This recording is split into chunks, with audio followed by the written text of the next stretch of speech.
নিশ্চয় আপনি খুলক আজিম তথা উত্তম চরিত্রের উপর অধিষ্ঠিত। আল্লাহ রাব্বুল আলামিন রাসূল সাল্লাল্লাহু আলাইহি ওয়াসাল্লামকে বললেন, নিশ্চয় আপনি খুলকে আজিম উত্তম চরিত্রের উপর অধিষ্ঠিত। এখন খুলকে আজিম বোঝার জন্য আমাদেরকে আগে একটা জিনিস বুঝতে হবে যে মানুষের চরিত্র কত প্রকার ও কি কি। প্রথমত মানুষের চরিত্র দুই প্রকার, এক নাম্বার উত্তম চরিত্র, দুই নাম্বার অনুত্তম চরিত্র। আমি অনুত্তম চরিত্রকে এখন বর্ণনা করব না, সময় অনেক লাগবে।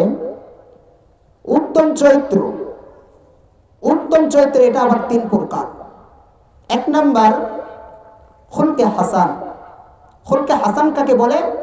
এটা এমন একটি চরিত্র, এমন একটি উত্তম চরিত্র, যেমন ধরেন আপনাকে কোনো একটা ব্যক্তি আঘাত করলো, আঘাত করার পর আপনি কষ্ট পেলেন, আপনার শরীয়ত আপনাকে জায়েজ পন্থায় অধিকার দিয়েছে যে আপনাকে যতটুকু আঘাত করেছে সেই আঘাতের আপনি বদলা নিতে পারবেন, কিন্তু সাবধান, আপনি তার চেয়ে বেশি তাকে কষ্ট দিতে পারবেন না, তাহলে জুলুম হয়ে যাবে।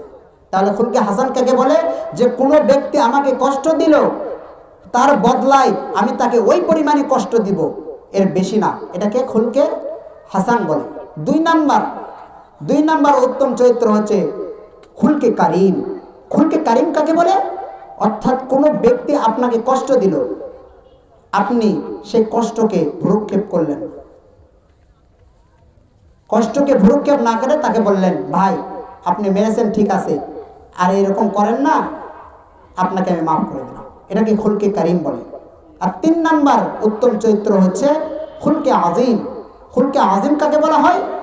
খুলকে আজিম বলা হয় এটা এমন একটি চরিত্র যে কোনো মানুষ আপনাকে কষ্ট দিল, সেই কষ্টকে উপেক্ষা করে আপনি তাকে বললেন, ভাই ঠিক আছে, আপনি আমাকে মেরেছেন, আপনাকে আমি মাফ করে দিলাম, এবং এই মাফ করে দিলাম এই বলাটাও আপনি নম্র ভাষায় তাকে বললেন, এবং তাকে কোনো সদকা হাদিয়া দিলেন যাতে আপনাকে আর কোনো কষ্ট না দেয়, এটাকে বলা হয় খুলকে আজিম।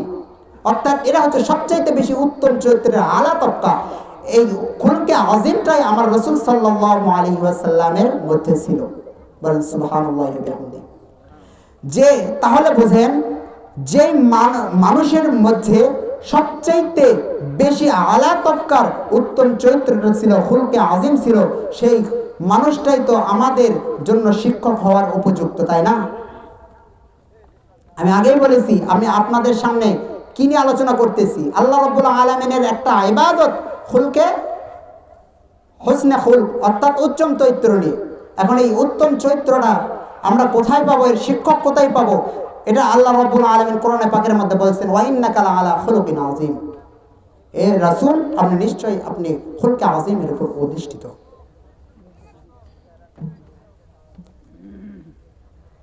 এবং রাসূল সাল্লাল্লাহু আলাইহি ওয়াসাল্লাম তিনিও যে দুনিয়াতে প্রেরণ হয়েছেন উত্তম চরিত্রকে প্রতিষ্ঠিত করার জন্য, তিনি নিজেই বলতেছেন, বুইস্তু লিউতাম্মিমা মাকারিমাল আখলাক। আল্লাহ রাসূল সাল্লাল্লাহু আলাইহি ওয়াসাল্লাম বলতেছেন, দুনিয়াতে আমাকে প্রেরণ করা হয়েছে, আমি নিজে প্রেরিত হয়েছি এই কারণে যে দুনিয়াতে আমি উত্তম চরিত্রকে প্রতিষ্ঠিত করব। আমার আল্লাহ রাসূলের চরিত্র কেমন ছিল দেখেন। ইসলামের আগের জামানায় যে সমস্ত ইহুদি খ্রিস্টানরা আল্লাহ রাসূল সাল্লাল্লাহু আলাইহি ওয়াসাল্লামকে দেখার পরে মুসলমান ধর্ম গ্রহণ করেছিল, এবং যে সমস্ত ইহুদি খ্রিস্টানের পণ্ডিতরা রাসূল সাল্লাল্লাহু আলাইহি ওয়াসাল্লামের আবির্ভাবের পর মুসলমান ধর্ম গ্রহণ করেছিল, এই সমস্ত ইহুদি খ্রিস্টানদের পণ্ডিতের মধ্যে থেকে একটা পণ্ডিত তিনি নিজে বর্ণনা করেন যে, আমি যখন মদিনাতে ইহুদি খ্রিস্টানদের পণ্ডিত ছিলাম, তখন রাসূল সাল্লাল্লাহু আলাইহি ওয়াসাল্লাম মদিনাতে আসলেন। মদিনাতে আসার পর রাসূল সাল্লাল্লাহু আলাইহি ওয়াসাল্লামের চেহারাকে আমি দেখলাম, দেখার পর আমি আমার কিতাব অনুযায়ী রাসূল সাল্লাল্লাহু আলাইহি ওয়াসাল্লামের যে সমস্ত বিবরণ আমাদের কিতাবের মধ্যে এসেছে, সেই সমস্ত ইবাদত, যে সমস্ত আলামত আমাদের কিতাবের মধ্যে এসেছে, সেই সমস্ত কিছু আলামত আমি রাসূল সাল্লাল্লাহু আলাইহি ওয়াসাল্লামের মধ্যে পেলাম। কিন্তু একমাত্র আমি একটা জিনিস পাইলাম না, সেটা হচ্ছে যখন যে শেষ নবী হবে তাকে যতই কষ্ট দেওয়া হোক না কেন, সে কখনো রাগান্বিত হবেন না, তার রাগের উপরে সহনশীলতা বৃদ্ধি পাবে। যাকে যতই কষ্ট দেওয়া হোক তার সহনশীলতা বৃদ্ধি পাবে। এটা আমি রাসূল সাল্লাল্লাহু আলাইহি ওয়াসাল্লামের মধ্যে দেখলাম না। এটা রাসূল সাল্লাল্লাহু আলাইহি ওয়াসাল্লামের মধ্যে আছে কিনা এটাকে পরীক্ষা করার জন্য আমি রাসূল সাল্লাল্লাহু আলাইহি ওয়াসাল্লামের রাসূল সাল্লাল্লাহু আলাইহি ওয়াসাল্লামের সাথে বায়াস সালাম এর একটা মুআমালা করলাম। অর্থাৎ রাসূল সাল্লাল্লাহু আলাইহি ওয়াসাল্লামকে আমি কিছু টাকা দিলাম এবং এটা বললাম, আপনার থেকে আমি খেজুর ক্রয় করলাম, এর বিনিময়ে আপনাকে টাকা দিলাম, আপনি অমুক তারিখে আমাকে এই খেজুরগুলো পরিশোধ করে দিবেন। কিন্তু এই খেজুর পরিশোধ করার 2 দিন পূর্বেই ওই ইহুদিদের আলেম রাসূল সাল্লাল্লাহু আলাইহি ওয়াসাল্লামের কাছে আসলেন এবং রাসূল সাল্লাল্লাহু আলাইহি ওয়াসাল্লামের কলার মোবারক ধরলেন এবং বললেন, হে মুহাম্মদ, আল্লাহর কসম করে বলতেছি, তোমরা বনু মুত্তালিবের সন্তান, অনেক টাল বাহানাকারী, তোমরা ঠিকমতো ঋণকে পরিশোধ করো না, তোমার থেকে আমি খেজুর পাই, সময় অনুযায়ী তুমি আমার খেজুরকে পরিশোধ করতেছো না। পাশেই ছিল হযরত ওমর রাদিয়াল্লাহু তাআলা আনহু। তিনি অত্যন্ত ক্ষিপ্ত হয়ে গেলেন এবং বললেন, হে আল্লাহর দুশমন, তুমি কাকে কি বলতেছো তুমি জানো? হযরত ওমর রাদিয়াল্লাহু তাআলা আনহু তরবারিকে বাহির করলেন এবং ওই ইহুদিকে বললেন, হে আল্লাহর দুশমন, যদি আমার এরকম ভয় না হতো যে আমি তরবারি দিয়ে তোমাকে আঘাত করার দ্বারা রাসূল সাল্লাল্লাহু আলাইহি ওয়াসাল্লামকে লেগে যাবে, তাহলে আমি তোমার দেহ থেকে মাথাটা আলাদা করে দিতাম। এই কথা শুনে রাসূল সাল্লাল্লাহু আলাইহি ওয়াসাল্লাম ওমর রাদিয়াল্লাহু তাআলা আনহুকে বললেন, হে ওমর, আমার এবং এই ব্যক্তির মাঝে কথাবার্তা চলতেছে, আমার এবং এই ব্যক্তির মাঝে লেনদেনের আলোচনা চলতেছে, তোমার মাঝখানে এসে এরকম কথা বলা উচিত হয়নি, বরং তোমার এরকম কথা বলা উচিত ছিল, আমাকে এটা বলা উচিত ছিল, ইয়া রাসূলুল্লাহ, ইয়া হাবিবাল্লাহ, আপনি এই ব্যক্তি থেকে ঋণের বিধবা বায়াস সালামের বিনিময়ে কিছু খেজুর দেওয়ার জন্য আপনি ওয়াদাবদ্ধ হয়েছিলেন।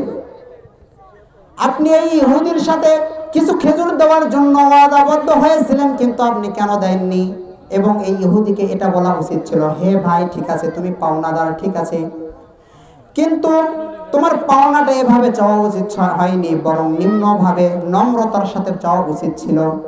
সুতরাং এই ওমর, তুমি তাকে বাইতুল মালে নিয়ে যাও এবং তার খেজুরকে পরিশোধ করে দাও, এবং তার খেজুরকে পরিশোধ করার পর তাকে কিছু খেজুর তুমি বেশি দিও। হযরত ওমর রাদিয়াল্লাহু তাআলা আনহু সেই ইহুদিকে নিয়ে বাইতুল মালে গেলেন এবং বাইতুল মালে যাওয়ার পর তার খেজুরকে পরিশোধ করে দিলেন এবং খেজুরকে পরিশোধ করার পর তাকে অল্প কিছু খেজুর তাকে হাদিয়া স্বরূপ দিলেন।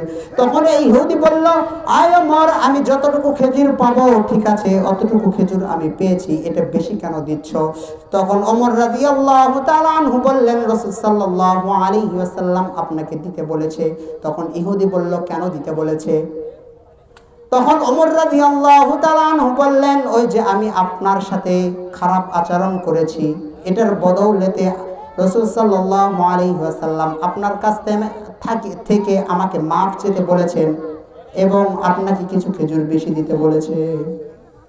তখন এই ইহুদি ওমর রাদিয়াল্লাহু তাআলা আনহুকে বলল, আয় ওমর, ঠিক আছে, তুমি আমাকে খেজুর বেশি দিচ্ছ, কিন্তু তুমি কি আমাকে চিনো?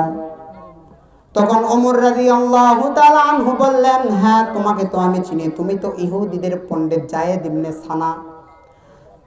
তখন এই ইহুদিদের পণ্ডিত যায়েদ ইবনে সানা বলে, হ্যাঁ ওমর, ঠিক আছে, আমি ইহুদিদের পণ্ডিত, আমি যায়েদ ইবনে সানা, কিন্তু তুমি কি জানো আমি রাসূল সাল্লাল্লাহু আলাইহি ওয়াসাল্লামের সাথে এরকম আচরণ কেন করেছি? তখন ওমর রাদিয়াল্লাহু তাআলা আনহু বললেন, না, আমার তো জানা নাই, তুমি কেন এরকম আচরণ করেছো? তখন যায়েদ ইবনে সানা বলে, আয় ওমর, রাসূল সাল্লাল্লাহু আলাইহি ওয়াসাল্লাম যখন মদিনাতে আসলেন, মদিনাতে আসার পর তার চেহারা মোবারকে আমি পূর্বের কিতাব অনুযায়ী সমস্ত আলামত তার রাসূল সাল্লাল্লাহু আলাইহি ওয়াসাল্লামের চেহারা মোবারকে পেয়েছি। শুধু একটা আলামত আমার পাওয়া বাকি ছিল, সে আলামত আমি পেয়ে গেছি। এটা হচ্ছে এই যে পূর্বের কিতাবে আছে যে শেষ নবী হবে, যার চরিত্রটা এরকম হবে, তাকে যতই কষ্ট দেওয়া হোক না কেন তার সহনশীলতা বৃদ্ধি পাবে।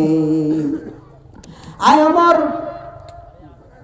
ঠিক আছে, আমি রাসূল সাল্লাল্লাহু আলাইহি ওয়াসাল্লামের এই আলামতকেও আমি পেয়ে গেলাম, সুতরাং তুমি সাক্ষী থাকো, দিন হিসাবে আমি ইসলাম, এবং নবী হিসাবে আমি মুহাম্মদ, এবং আল্লাহ হিসাবে আমি আল্লাহ তাআলাকে বিশ্বাস করলাম, সুতরাং আমি মুসলমান হয়ে গেলাম। বলেন সুবহানাল্লাহ।